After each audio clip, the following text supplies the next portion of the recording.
Spartacus.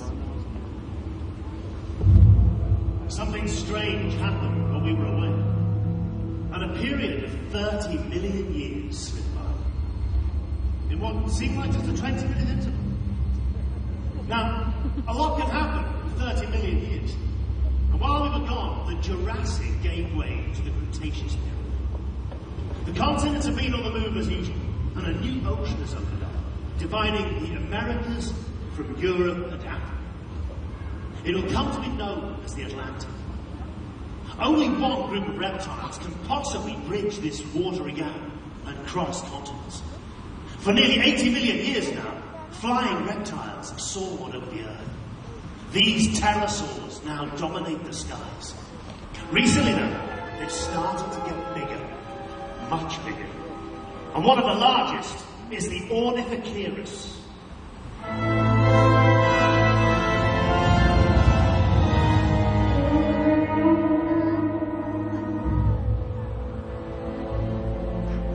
His body isn't much bigger than ours, but he's got a wingspan 12 meters wide.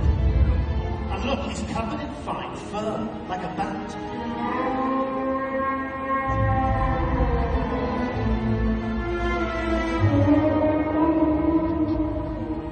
His bones are hollow to keep him as light as possible.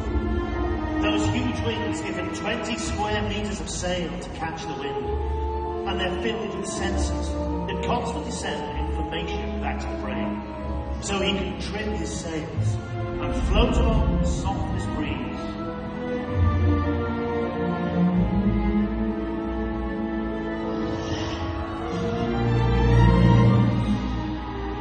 Watch how he climbs, right in the air. He can travel over 60 kilometers from a cliff top, or on the warm-up drafts created by those volcanic fissures.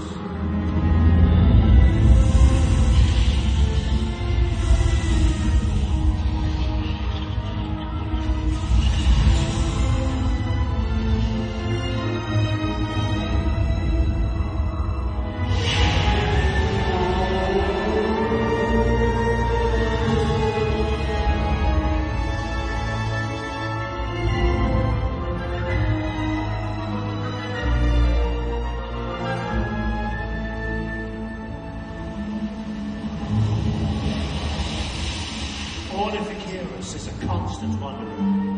On he travels over open water, moving easily between the newly created continents. He stays up there for hours, searching for food, day and night.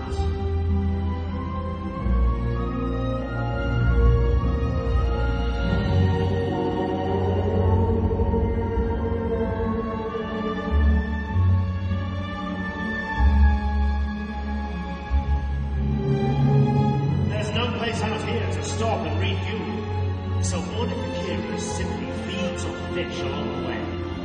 Flying low above the water, he skewers his prey with the sharp teeth in that long beak.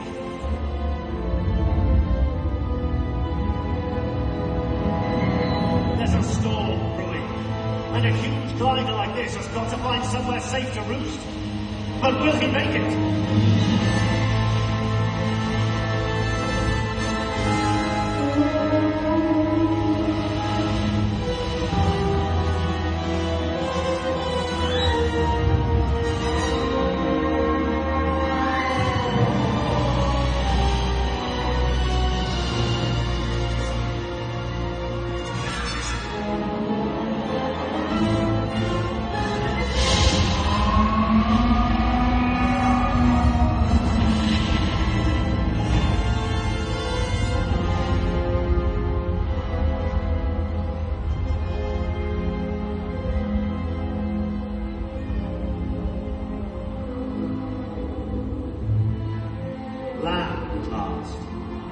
Another long journey ends safely.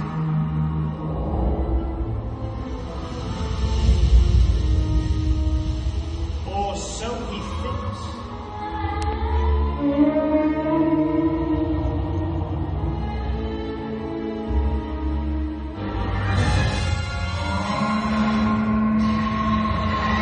He may be faster in the air, but he's still vulnerable on land. these predators know it. Here comes a nasty bunch. A gang of killers, nicknamed Raptors. Meet the Utahraptors.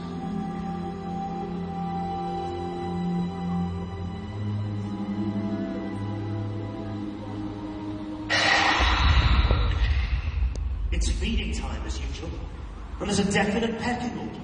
The weakest of the three is going to have to wait for his meal. Nothing like the dinner table round at your house, I'm sure.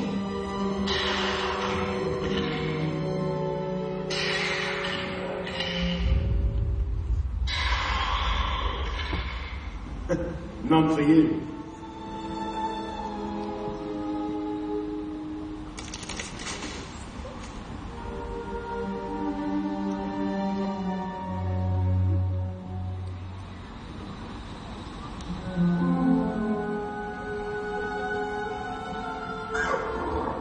Do you hear those sounds there?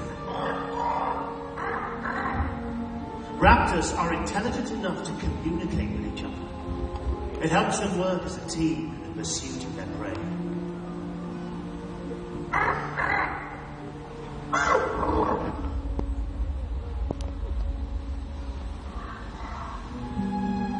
Look at those sleek, muscled bodies, held in perfect balance by the tail. The tail constantly adjusts as the raptor slinks forward. Graceful but deadly. You wouldn't want to run into one of these in a dark alley.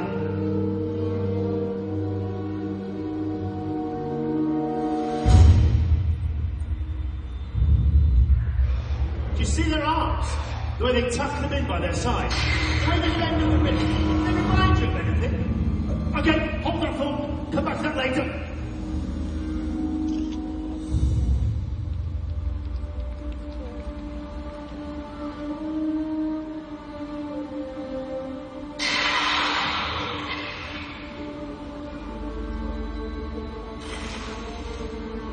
The thing I find most interesting about raptors is their concentration. You see the way they walk with their heads hardly moving, eyes fixed on the goal ahead. But when they need to be, they're quick and agile.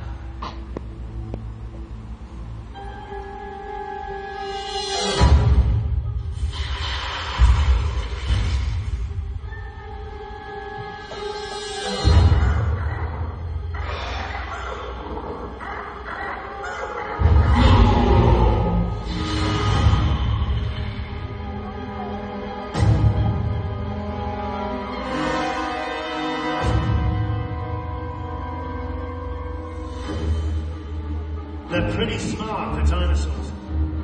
We tend to think that a bigger brain needs more intelligence. But with raptors, it's quality, not quantity that counts.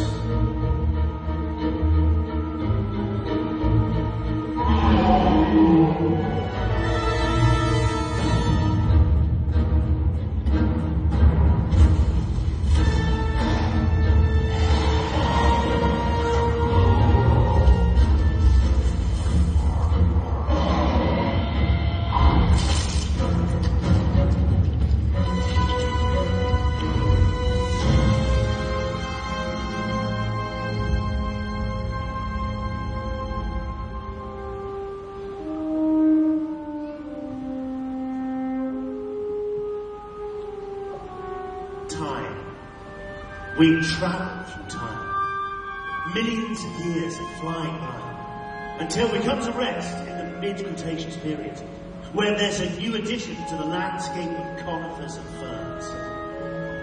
Flowers. Think about that.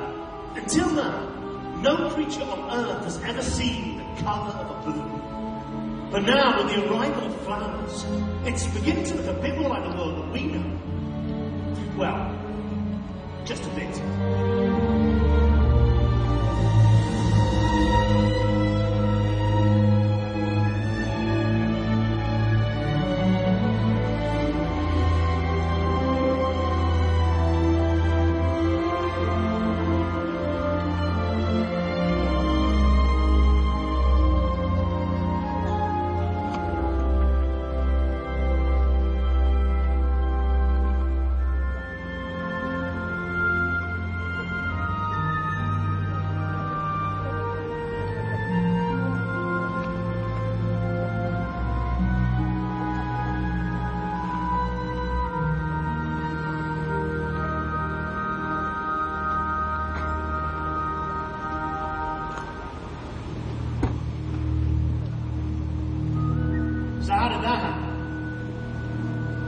Well, it's all to do with insects. And this is how it works. Now, insects have already been around for 100 million years before dinosaurs. But until now, they had nothing to do with pollination. Plants were fertilized by wind or by water. But now, in the mid-Cretaceous period, they find another way. Now, insects have always fed from plants. Then eventually, they start to carry pollen from one plant to another. Well, this works really well for the plants. So they start to reward the insects with delicious nectar. That keeps them coming back for more.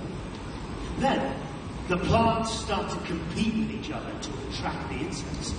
With colour. That's their weapon of mass attraction. If you're a good-looking plant, then you flourish. Hey, come on, insects, you want some red, don't you? Oh, no, it's yellow you're after. Oh, come and try some of my purple. You see, the more flowers, the more insects. And then, the more insects, the more flowers. It's called co-evolution. And I think this is one of the most beautiful examples. We see new types of insects come into being because of all the flowers. Bees, wasps, moths, butterflies.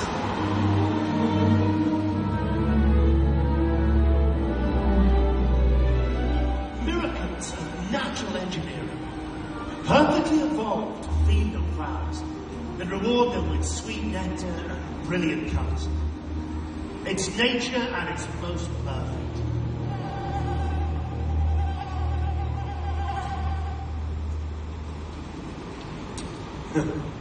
Well, it's almost perfect.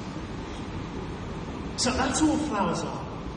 Reproductive display to attract the right kind of attention. Now with us it would be something like perfume or maybe sports cars. And animals have them too. The dinosaurs have them in a big way.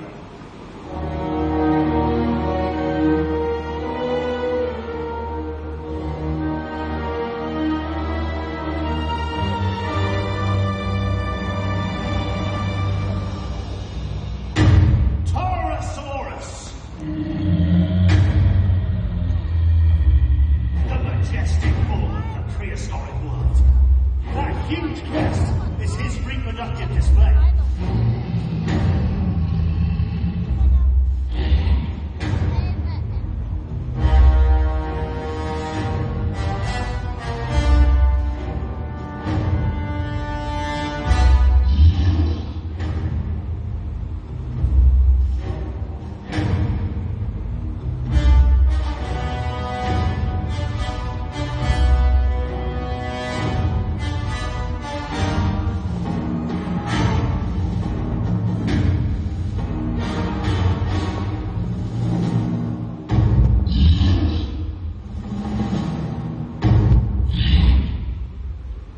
Those horns and crests give him status among his kind. He has the biggest skull of any land animal ever. And yet he's pretty sociable, likes to live in herds. Although only sociable up to a point, because he's also highly territorial. Males dominate the herds, and this one is master of his turn.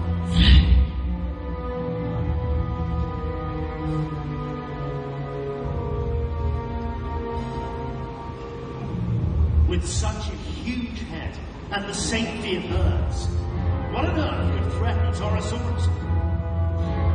Not much. Except another Torosaurus!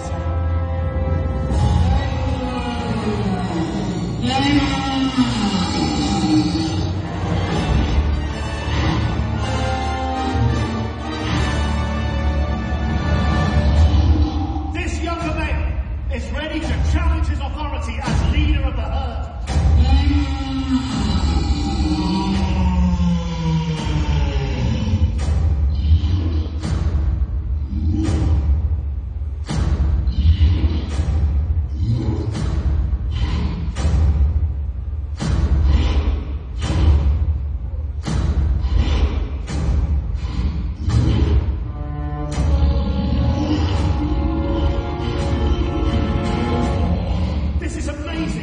Fighting is usually the last resort for a Torosaurus.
This time, youth conquers experience. After dominating the herd for decades, the older Torosaurus surrenders to his younger challenger.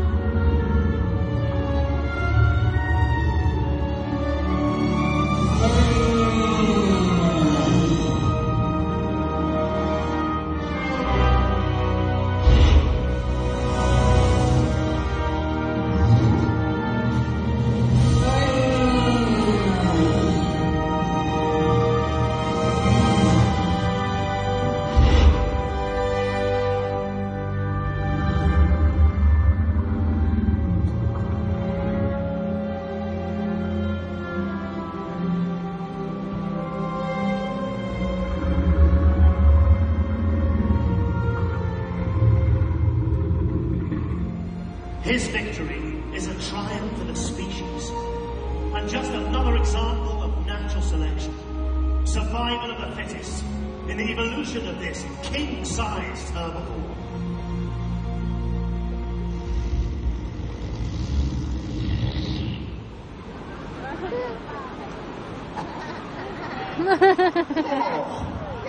Oh, that's rich. Oh. Look, I was really hoping for this. See, when you're walking with dinosaurs, you've got to watch your step. I mean, if you're dealing with giant herbivores, you do have to expect some giant poo.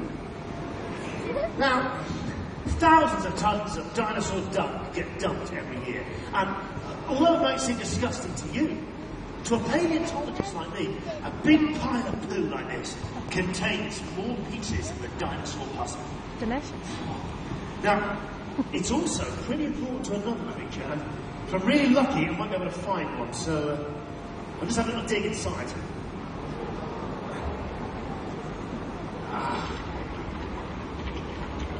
Oh, that's nice and warm. Yeah, here we go. I can feel it. There he is. The dung beetle. You see, he's in there, eating away, just as you will millions of years from now in the 21st century. Well, he's got a lot of work to do there, so better put him back and let him get on with it. There you go. Recycling, you see? Every little bit helps. Well, I told you the story of the dinosaurs. It's not always a pretty story.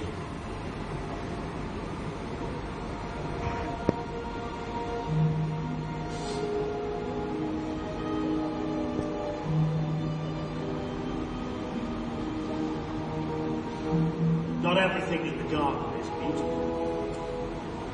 Time slips by again, and we find ourselves at the end of the Cretaceous period.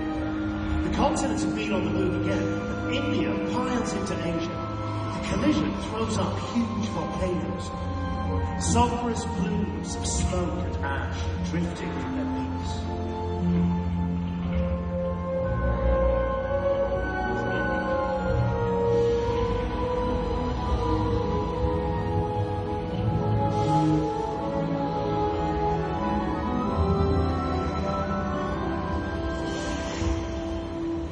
For centuries, they spew their gases, poison the earth.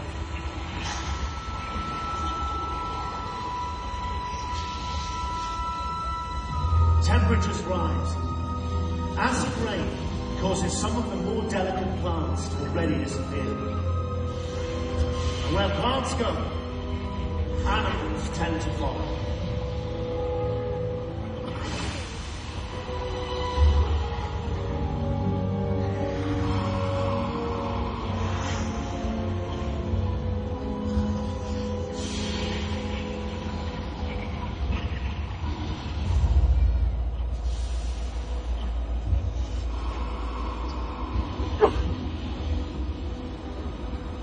We're in a harsher world. All across the globe, on land and in the sea, hundreds of species of plants and animals dying out. Among the dinosaurs, the arms race has reached new heights. Some predators have got bigger, and some herbivores have found that better armor is their best defense.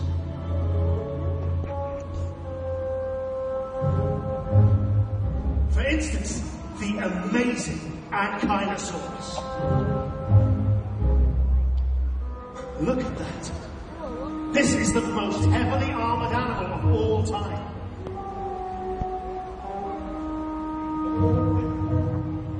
His body is an armored box. Vertebrae and bony plates are fused together to create a moving fortress, like a tank, beyond penetration. Look, even his eyelids are armored.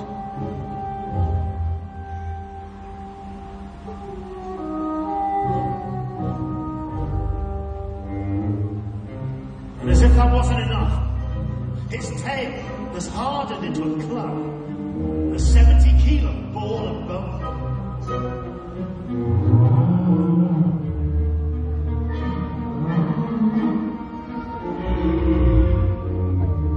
He senses the Torosaurus here is another herbivore, and therefore doesn't pose a threat. Ankylosaurus' skull is so heavily reinforced that there's not much room for a brain in there. So it's not just his armor that's a bit dense.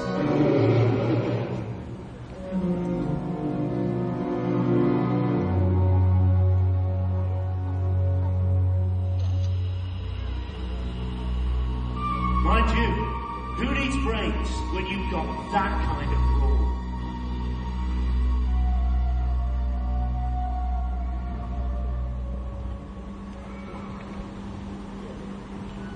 Through natural selection, each generation has piled on more and more armor. But it begs the question, what could possibly get through to Ankylosaurus?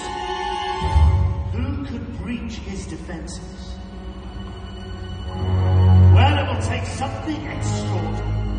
A new breed, the most notorious carnivore to ever live. Tyrannosaurus Rex!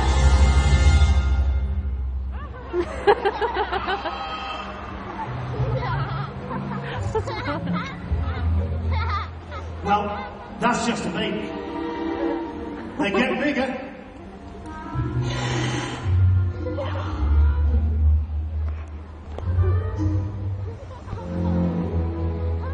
A fully grown T-Rex could swallow 60 kilos of meat in a mouthful. It's about the equivalent of 2 supermodels.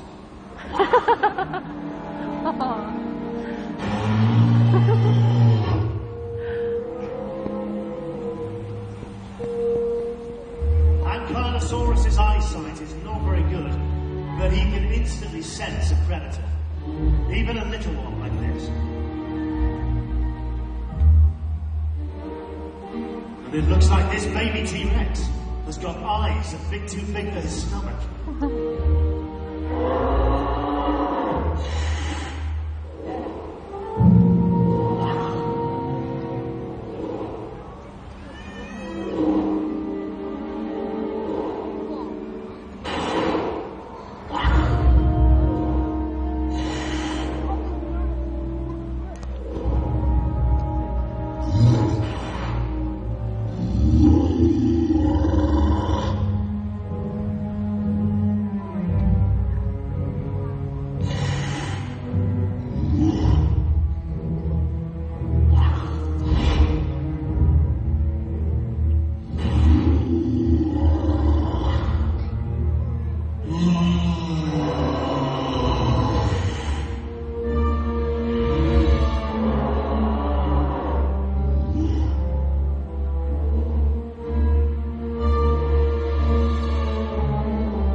big teeth that helped dinosaurs evolve to have their arms raised.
As I was saying, it wasn't just better armor and bigger teeth that helped dinosaurs to evolve. It was that some cared for their young, some hunted in packs, others lived in herds. In a word, it was their versatility. Without that, they never could have dominated the globe for so long.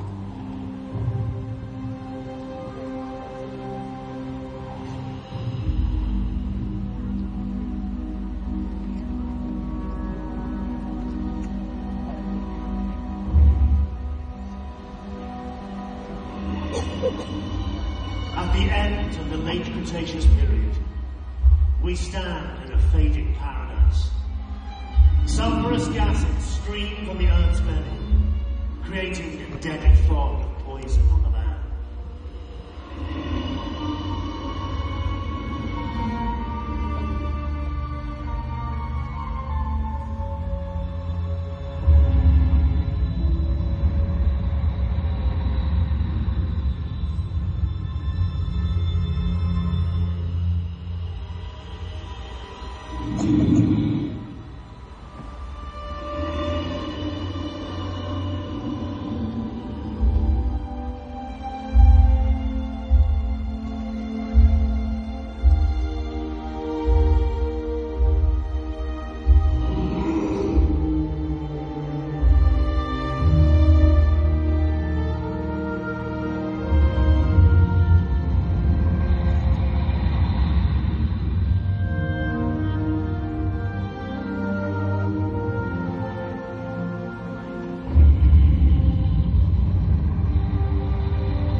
We are now at a decisive moment in history.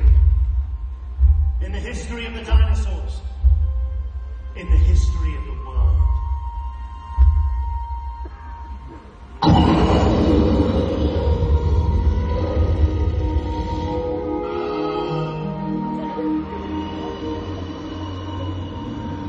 This Tyrannosaurus has increased her offspring's chances of survival. But all her strength and power will count for nothing in the face of what is to come. An event that no creature could have prepared for.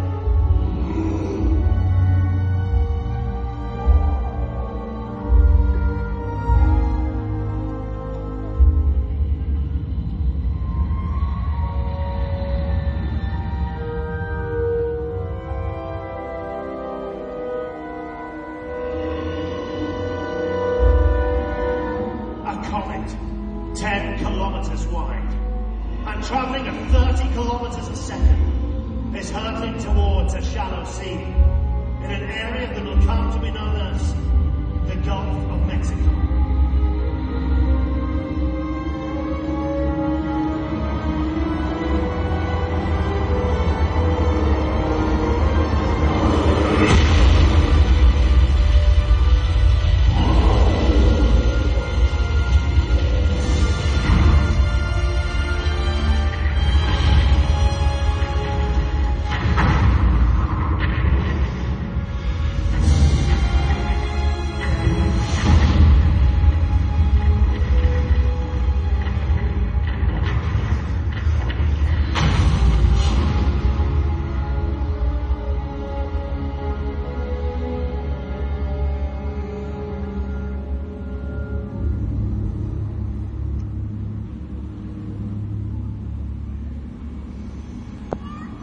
Who can imagine the impact of 100 million megatons? Dust clouds blocking out the sun and suffocating the earth. The destruction of over 65% of all life on the planet. The destruction of the giant dinosaurs.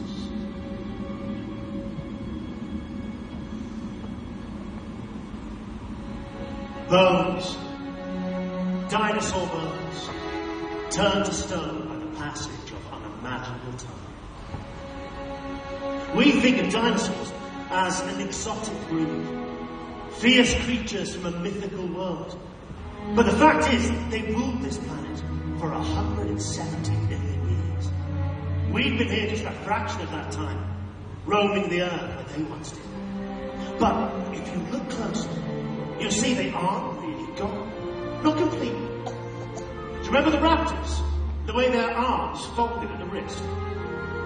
Well, the next time you're outside, look at a bird and then imagine it 50 times bigger with razor-sharp teeth. So do not mourn the dinosaurs. They're with us still. Their direct descendants are the birds flying above our heads, recording for us the amazing journey we all take. A journey of wonder. A journey walking with dinosaurs.